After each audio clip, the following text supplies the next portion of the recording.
Saka pa rin ba sa mga nag-canvas ng kahoy na incubator mga idol, no? Yung pagdating sa inyo, ise-set up mo pa, tapos malaki yung space. Tapos, mas mataas pa ang presyo, no? Tapos, hindi pa automatic. So, papakita ko sa inyo to. Paano kung sabihin ko sa'yo, itong incubator natin plug and play lang? Pag saksak mo yan, idol, wala na po yung ise-set up, no? Fully automatic na rin kasi mayroon siyang egg turner sa loob. So, every 3 hours yung ikot niya mga idol, no? Tapos, pag magkakandiling kayo, pipindutin nyo lang dito. Ayan. Bukod dun mga idol, no? Yung box na incubator is manual yun. Tapos, malaki pa. So, ito maliit lang, 30 pieces. Automatic pa, idol. Fully automatic. So, yung tubig niya mga idol, 3 dito. Pero recommended ko, isa lang gamitin nyo. Bakit? Para maganda po yung humidity sa loob. Tested na po natin to katulad nito. Marami tayong pagpisa. Paano naman pag mapipisa na idol, no? So, ganito lang diskarte pag mapipisa.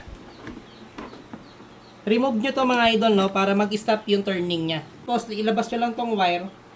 Tapos, ilagay nyo tong net mga idol, no? So, pag net sa loob mga idol, pag 18 days, no? Lagay nyo ulit yung itlog dito.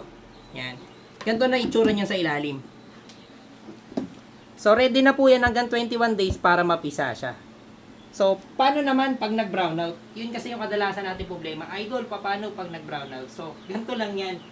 Meron po kasama tayo nito. No? So, just in case mag-brownout mga idol, ipa-plug, ano lang to, ipa-plug mo lang sa battery ng motor o sasakyan. Take note, hindi po to kasama. No? So, ganito lang yan gumagana. So, ikakabit nyo lang to sa positive, negative, tapos isasaksak nyo dito. Take note, bubunutin ko mga idol ha. Wala nang power. Sasaksak ko siya ngayon dito.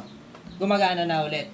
So, kung problema mo ng brownout palagi sa inyo, pwede kayong mag-stock ng battery. Mas maganda po yung battery ng sasakyan kasi ito, minimum 3 hours lang yung mga battery ng motor. Pero solid na solid pa rin para sa automatic incubator natin. Yan, meron din nagtanong, no? Idol, halos same lang po to sa online. Yes, idol, halos same price po kami sa online. Pero ang pinagkaiba, idol, free shipping po kami nationwide. Luzon, Visayas, Mindanao, free shipping tayo mga idol, no? Yan, yung iba kasi naka-order, sabi, idol, pa-Mindanao sa amin, nasa 350 yung shipping paraas, no? So, ganun po talaga, no? Pero pag sa amin kayo umorder, idol, free shipping nationwide. So, kung ganina nyo pa nakikita to, message nyo si Mrs. mga idol, no? Kung gusto nyo umorder. Solid, fully automatic incubator, pwede sa battery.